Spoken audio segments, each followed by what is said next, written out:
Hello, everyone. So, I have been in a bit of a rut lately. I haven't been producing much. Ever since my last video got taken down by the WWE, I've been a little bit demoralized. I'm still working on all the other stuff. I'm trying to churn out a few more pro wrestling videos. I'm working on the Pinky video. I got something involving Bone and Ninjago in mind. But in order to chase the algorithm a little bit and chase the trends in order to keep content flowing, I thought I would do another one of these first impressions videos like I did with Sing 2. So here we are, first impressions coming right off of Chippendale Rescue Rangers. So for those of you who are out of the loop and have no idea what this movie is, Chippendale Rescue Rangers, the movie, is about Chip and Dale, the main characters of the old TV show in the modern day, trying to solve the mystery of one of their missing friends, Monterey Jack, and along with all the other disappearances of various cartoons who are being bootlegged into making fake bootleg movies, like the ones that you'd see in the bargain bin, like Ratatouille or What's Up. It was a fine movie. I'm gonna get into it in a little bit. So I have my notes right here. First off, the opening was really quirky, establishing the world, the fact that humans and cartoons live together, no issues with that.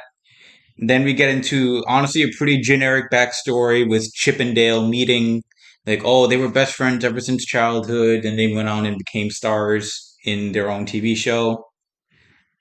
And then for some reason, the Tenacious D song, one of the many pop culture references that they're going to stick into this show, this movie. This movie loved its pop culture references. So celebrity voices, they did celebrity casting for Chip and Dale rather than do the high pitched sped up voices. They got celebrity actors. I believe John Mulaney and someone else I don't remember as Chip. I'll edit it in the name later. And they take some getting used to. Um, the fact it's not the fact that that the Chippendales voices are normal that takes some getting used to. It's the fact that it's these celebrities. Not every celebrity cast hits it out of the park, and this is one of those cases where it didn't really happen.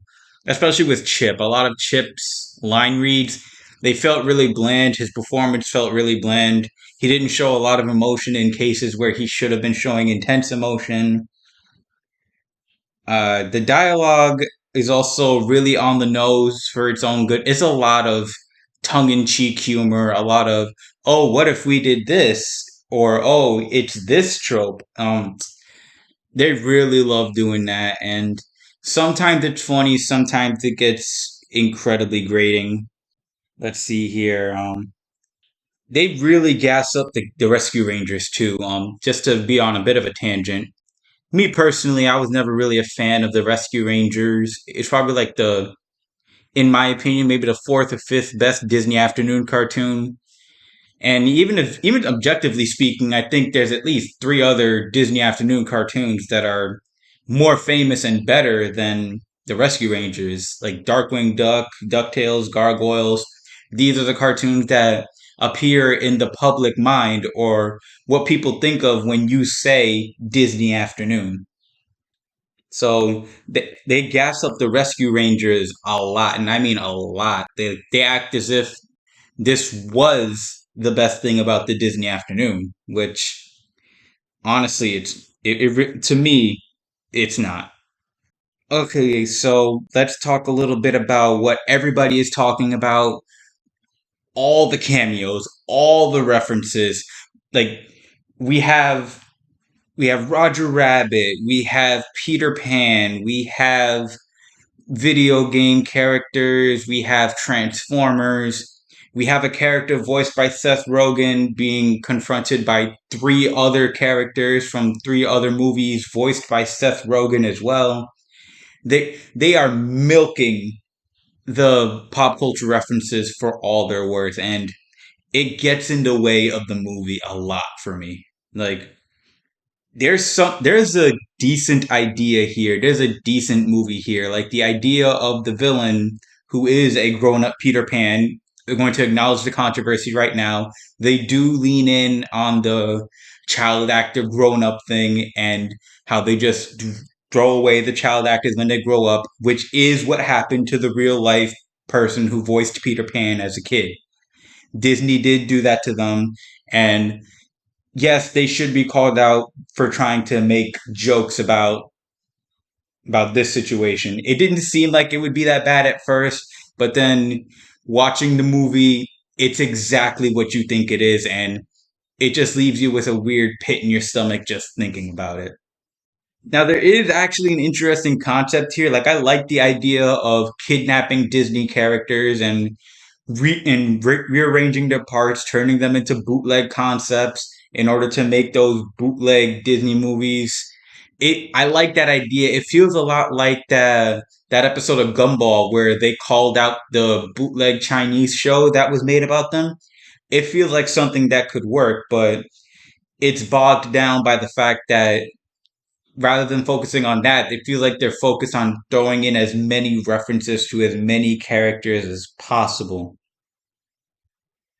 Like this whole movie feels like it could have been a lot better if the story was a little more simplified. Like, even if they wanted to flex their financial muscle and be like, hey, look at all the stuff we can buy, if they had just limited it to the IPs that Disney owns, which is already an immense amount of intellectual properties, it would have been a simpler, contained story. And I think the focus on all these pop culture references could have been easier to digest if they had just limited it to what Disney themselves own.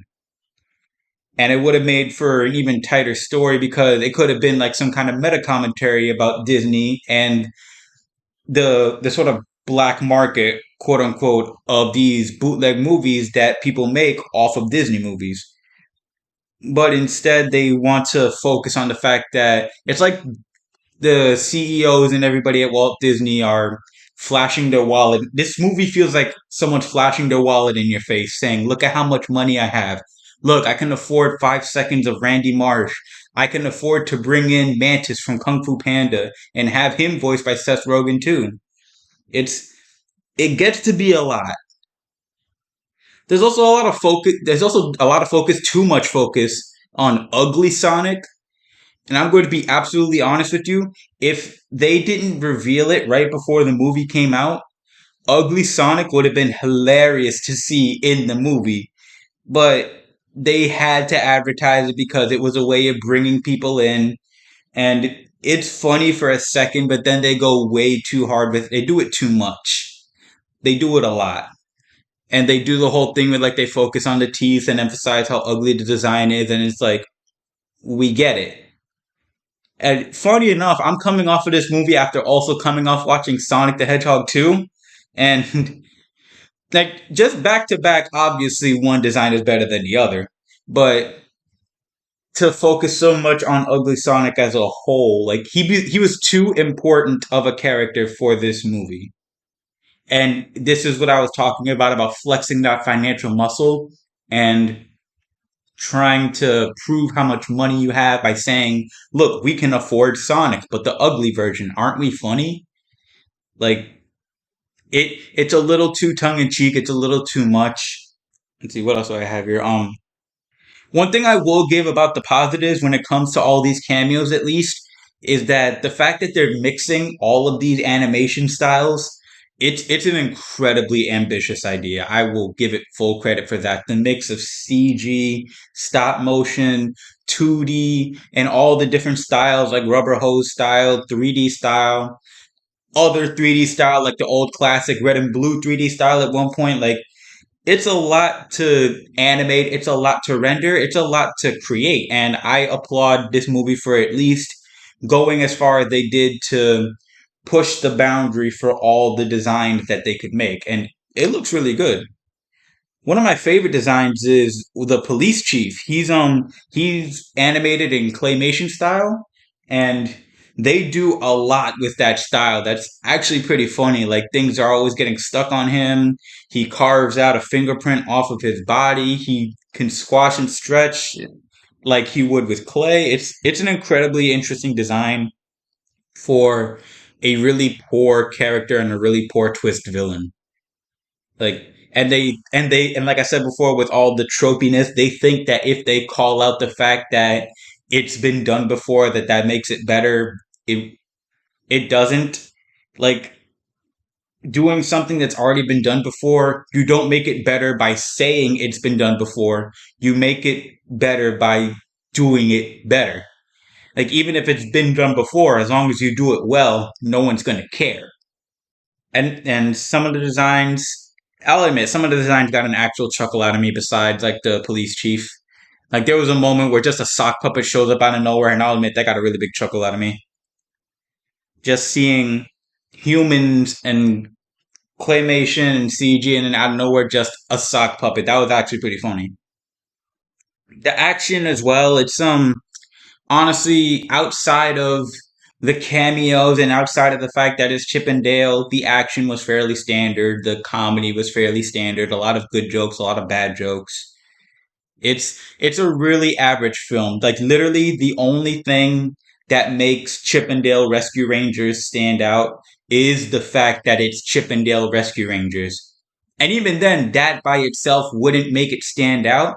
The thing that makes it stand out is the fact that you have all these cameos. They advertise all the cameos with stuff like My Little Pony, Mantis, Bob from Monsters vs. Aliens, Ugly Sonic, Phineas and Ferb's mom. It's a lot. They do too much. They're trying to be the modern day Roger Rabbit. Ironically, Roger Rabbit does appear in the movie, but the thing with Roger Rabbit is that Roger Rabbit was more than just, hey, look, it's X character, or hey, look, they're talking to this person. There was an actual mystery and an actual story within the movie, and there was an actual like there were legitimate twists and turns.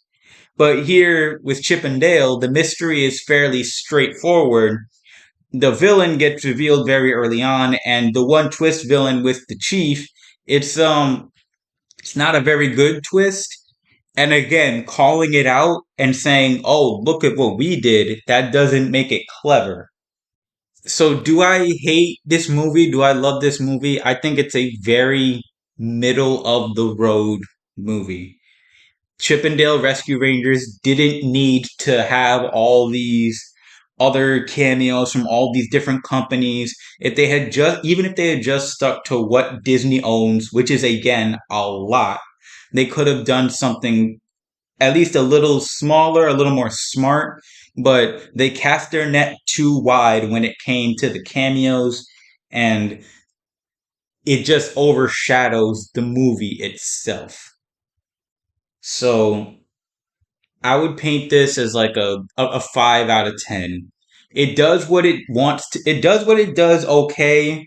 It does what it wants to do okay, but what it wants to do isn't very good. So my apologies if I feel a little bit free flow with this. This is how I want these kind of first impressions to be, just like literally off the top of my head, what we're doing, no script, just a list of notes that I have. Okay. So that's all there is for today. I promise I will be continuing to go on with my other content. Pinky Malinky should be coming soon. I want to work on that Bone video. We're going to do Bone justice. And that's about it, everybody. My name is Crit, and thank you all for watching.